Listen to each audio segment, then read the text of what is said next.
Hello, world and universe. Welcome to the Trevor Donald Experience. Manifest your truth. And if you're new to the channel, please hit that like and subscribe button. For my continued followers, I want to thank you. And I try to present some common sense approach to many of the trials and trepidations that we as American citizens go through on a daily basis. And I got another one that's a disturbing, troubling story that took place in Ohio. We're having a lot of instances with young teachers and teenage and middle school students that are having inappropriate relationships.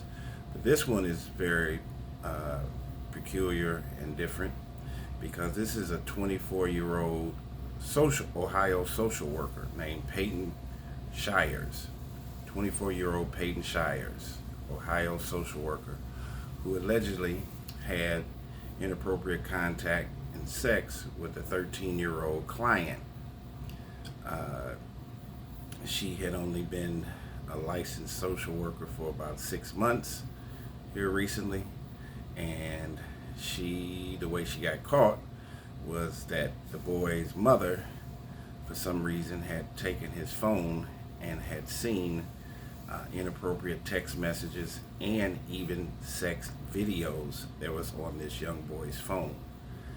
And me bringing up this particular issue is it's amazing how these adult people that are getting involved with these minors, whether they're teachers or people in authority or the social worker, how they're using these social media platforms, text messaging on phones, emails, where there's a paper trail on these alleged crimes that they're committing against these young kids, and how they think that they will never get caught.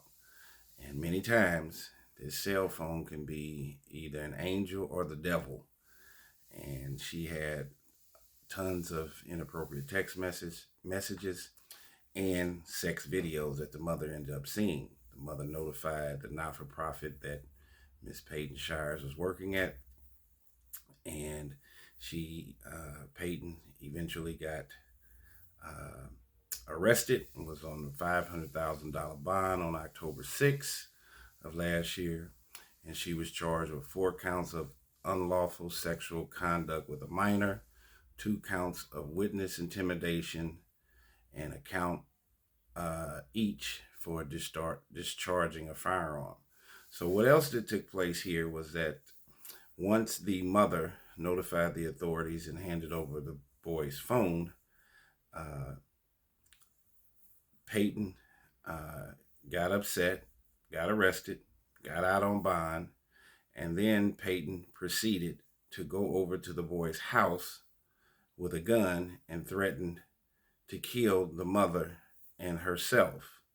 Fortunately, the mother was not there, and when the boy called his mom to come home, Peyton threatened to kill herself and the mother, and she discharged the firearm 1 time, but did not kill herself. The other part of this is that mental illness is real. We have several factors that are taking place in America that are a brewing underbelly that I think America is ignoring. Mental health issues, the opioid crisis, homelessness, inept public schools, and gun violence. And mental health is right at the top in the forefront. And what I found throughout life is that many people that go into social work,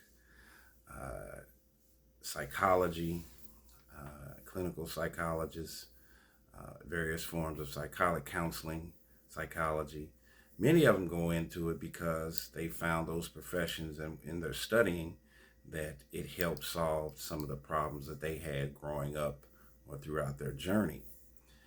I'm not saying that this was necessarily the case for Peyton, but there was something that was going on with her for her to be able to navigate her way through school, get her master's in social work, and then within 6 months of having her license, she engaged in this inappropriate behavior with a 13-year-old. So that tells you that there's something that was going on with her mentally for her to engage in that inappropriate behavior within 6 months of her career. And many times, wounded people end up with wounded individuals, or wounded people will go out to try to save and help others, but they don't do any self-reflection to mend the wounds that they have inside of them. So there had to have been turmoil going on in Payton's insides and in her mind for her to make such a callous move with this 13-year-old boy. And as I said, mental illness is real. We need to stop ignoring it. Just because you don't see it on an x-ray doesn't mean that it does not take place. And then subsequently, when she got arrested and released on bond, she went over to the victim's house, which she wasn't supposed to do, and brought a gun. So there is something that is brewing inside of Payton where she needs severe counseling, which is what she was supposed to provide to the kid as her as his social worker, but she needs definitely psychological and psychiatric care to manifest her truth in the right direction. And it is an unfortunate scenario. I thought this story would be interesting because you hear all these stories about teachers and students, but you have this particular situation in Ohio where it's this 26-year-old social worker having an inappropriate relation with a 13-year-old boy. And they even made sex videos and all that, which is outrageous and egregious. You're seeing a lot of these young ladies in their 20s, whether they're teachers or counselors or in some kind of leadership role, all of a sudden in America, where they're engaging in this inappropriate behavior with middle school and teenage young men. And I don't know if it's because of social media and everything's at a push of a button that we're talking about it more. Maybe it has always happened. Now you can't hide anything. Everything, any information you want is at a push of a button. But you're seeing a lot of allegations and people, especially young women, that are getting charged with this inappropriate conduct with teenage boys and girls. So this Ohio case is troubling. It's an interesting scenario in the sense that this is a social worker who was supposed to have been helping this 13-year-old boy, and then she ended up in some kind of liaison and relationship with him. Then she wanted to go murder the mother and kill herself. Fortunately, none of that took place. She is currently going to be going on trial with a plethora of charges which I've already have expressed to you. But yeah, take a look at this case on 24-year-old Payton Shires out of Ohio, a social worker that got entangled and embroiled with a 13-year-old boy, and subsequently she wanted to kill the mother.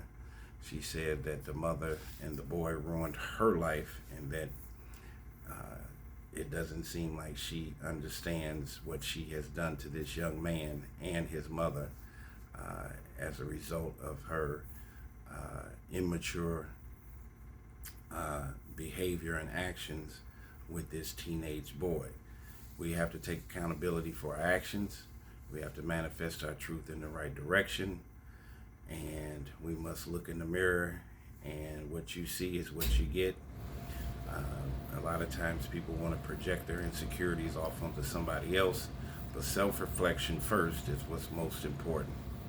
So thank you for listening to the Trevor Donald Experience. Manifest your truth, and let's try to make this world a better place, more prosperous, mentally, physically, spiritually, and let's try to do the right thing and live a God-fearing life.